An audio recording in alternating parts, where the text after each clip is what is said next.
गांव के शांत माहौल में पला बड़ा आदित्य एक पढ़ा लिखा और समझदार युवक था।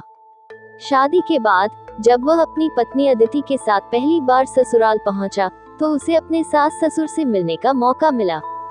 अदिति की मां सुधा देवी बेहद स्नेहमयी और खुले दिल की महिला थी। उन्होंने आदित्य का स्वागत न केवल एक दामाद के रूप में, बल्कि अपने बेटे की तरह किया। सुधा देवी के व्यक्तित्व में एक अजीब सी ऊर्जा थी। उनका हंसमुख स्वभाव और दूसरों की मदद करने की आदत आदित्य को प्रभावित करने लगी। वहीं आदित्य के सम्मान और उनके नेक विचारों ने सुधा देवी के दिल में खास जगह बना ली। एक दिन गांव में बिजली गुल हो गई और आदित्य ने देखा कि सुधा देवी मोमबत्ती जलाकर बच्चों को पढ़ाई करवा रही थी। आदित्य ने तुरंत अपने ज्ञान का उपयोग करते हुए सोलर लाइट का सुझाव दिया। अगले दिन वह शहर से सामान लाया और सुधा देवी के साथ मिलकर पूरे घर के लिए सोलर लाइट का इंतजाम किया। ये छोटी सी घटना उनके रिश्ते को और गहरा कर गई। सुधा देवी ने महसूस किया कि आदित्य केवल उनके दामाद नहीं, बल्कि उनका अपना बेटा है, जो उनके सपनों और जरूरतों को समझता है। सुधा देवी ने आदित्य को अपने परिवार की परंपराओं और रीति रिवाजों के बारे में बताया। आदित्य ने उनकी हर बात ध्यान से सुनी और उस पर चलने की पूरी कोशिश की। बदले में आदित्य ने सुधा देवी को ये सिखाया कि बदलते समय के साथ नई चीजें अपनाना भी जरूरी है। दोनों ने मिलकर परिवार के बच्चों के लिए नई योजनाएं बनाई, जिसमें पढ़ाई और संस्कार दोनों का महत्व था। इस प्रक्रिया में दोनों का आपसी सम्मान और बढ़ता गया। एक दिन सुधा देवी की तबीयत अचानक खराब हो गई। डॉक्टर ने बताया कि उन्हें तुरंत बड़े शहर में इलाज की जरूरत है। आदित्य ने बिना समय गवाए सारी जिम्मेदारी अपने ऊपर ले ली। अस्पताल में सुधा देवी की देखभाल करते हुए उसने दिन रात एक कर दिया। सुधा देवी की आंखों में आंसू आ गए। उन्होंने आदित्य का हाथ पकड़कर कहा, तारांकन, तुम्हारे जैसा बेटा पाकर मैं खुद को धन्य मानती हूँ। तारांकन। सुधा देवी और आदित्य का रिश्ता अब केवल सास दामाद का नहीं, बल्कि दोस्ती और आपसी समझ का बन चुका था। कभी कभी दोनों मिलकर अदिति की शरारतों के किस्से सुनते और ठहाके लगाते। अदिति मुस्कुराते हुए कहती, तारांकन, तुम दोनों तो मुझे छोड़कर अपनी ही दुनिया बना लो। तारांकन। सुधा देवी ने आदित्य को सिखाया कि प्यार सिर्फ खून के रिश्तों तक सीमित नहीं होता। आदित्य ने साबित किया कि सास और दामाद का रिश्ता भी ममता और अपनापन से भरा हो सकता है। इस कहानी का अंत नहीं, बल्कि एक नई शुरुआत थी, जहां दोनों ने अपने रिश्ते को एक अनमोल मोती की तरह संवारा। शुभा देवी, एक सरल और समझदार महिला, अपने जीवन की 50वीं दहलीज पर कदम रख चुकी थी। उनकी बेटी प्रिया की शादी हाल ही में हुई थी। दामाद आर्यन एक मिलनसार और सुलझा हुआ व्यक्ति था। शादी के बाद प्रिया और आर्यन कुछ महीनों के लिए अपने घर में बस गए थे।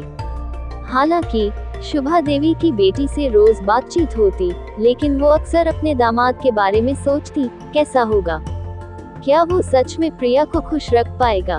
एक दिन प्रिया ने फोन पर बताया, माँ, आर्यन को आपकी बहुत याद आती है। वो कह रहा था कि हमें आपके पास कुछ दिन रहना चाहिए। ये सुनकर शुभा देवी के मन में दामाद के लिए अपनापन बढ़ गया। आर्यन और प्रिया उनके घर आए। पहली बार शुभा देवी ने आर्यन को करीब से देखा। उसकी आंखों में इज्जत और चेहरे पर मुस्कान थी। आर्यन ने आते ही शुभा देवी के पैर छुए। माँ, अब मैं भी आपका बेटा हूँ, उसने बड़े सहज भाव से कहा। शुभा देवी को पहली बार एहसास हुआ कि वह सिर्फ दामाद नहीं, बल्कि उनका बेटा भी हो सकता है। शाम के वक्त जब प्रिया रसोई में थी, आर्यन ने शुभा देवी से कहा, माँ, आप बहुत अकेली लगती हैं। आपको ज्यादा समय अकेले नहीं बिताना चाहिए। ये सुनकर शुभा देवी के मन में भावनाओं का सैलाब उमड़ पड़ा। समय बीतने के साथ शुभा देवी और आर्यन के बीच बातचीत बढ़ने लगी। शुभा देवी को आर्यन के स्वभाव में एक गहरी समझदारी दिखती।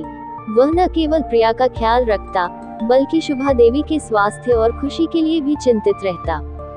एक दिन जब प्रिया शहर से बाहर गई हुई थी, आर्यन ने शुभा देवी के साथ चाय पीते हुए कहा, माँ, मुझे आपसे कुछ सीखना है। क्या? शुभा देवी ने आश्चर्य से पूछा। आपकी धैर्य और जीवन को देखने की दृष्टि। ये सुनकर शुभा देवी ने महसूस किया कि उनकी जिंदगी में ऐसा कोई था जो उन्हें सच में समझता था। धीरे धीरे शुभा देवी और आर्यन का रिश्ता सास दामाद के औपचारिक दायरे से बाहर निकलकर एक गहरे भावनात्मक बंधन में बदल गया। वह उसे अपनी परेशानियों, सपनों और पुरानी यादों के बारे में बताने लगी। आर्यन भी अपने दिल की बातें साझा करता। आर्यन ने एक दिन कहा, माँ, मैं चाहता हूँ कि आप अपने लिए कुछ करें, अपने पुराने सपनों को फिर से जिएं। शुभा देवी को ये सुनकर लगा कि यह रिश्ता उनकी जिंदगी को एक नई दिशा दे रहा है। शुभा देवी ने आर्यन के कहने पर अपनी पुरानी पेंटिंग्स फिर से निकाल ली। आर्यन ने उनके लिए एक आर्ट एग्जीबिशन का आयोजन किया। इस प्रयास से न केवल शुभा देवी का आत्मविश्वास बढ़ा, बल्कि उन्होंने खुद को फिर से पहचानना शुरू किया। एक दिन शुभा देवी ने प्रिया से कहा, बेटा, तुम्हारे पति ने मेरी जिंदगी को नए रंग दिए हैं। मैं उसे केवल दामाद नहीं, अपना बेटा मानती हूँ। सास और दामाद के इस रिश्ते ने समाज के लिए एक मिसाल कायम की। ये दिखाया कि रिश्ते केवल खून के नहीं होते, बल्कि समझ, इज्जत और प्यार से भी बनाए जा सकते हैं। शुभा देवी ने अपने दिल से महसूस किया कि आर्यन उनके जीवन का सबसे बड़ा सहारा बन गया था। ये प्यार एक सास और दामाद के रिश्ते की खूबसूरती को एक नई परिभाषा देता है।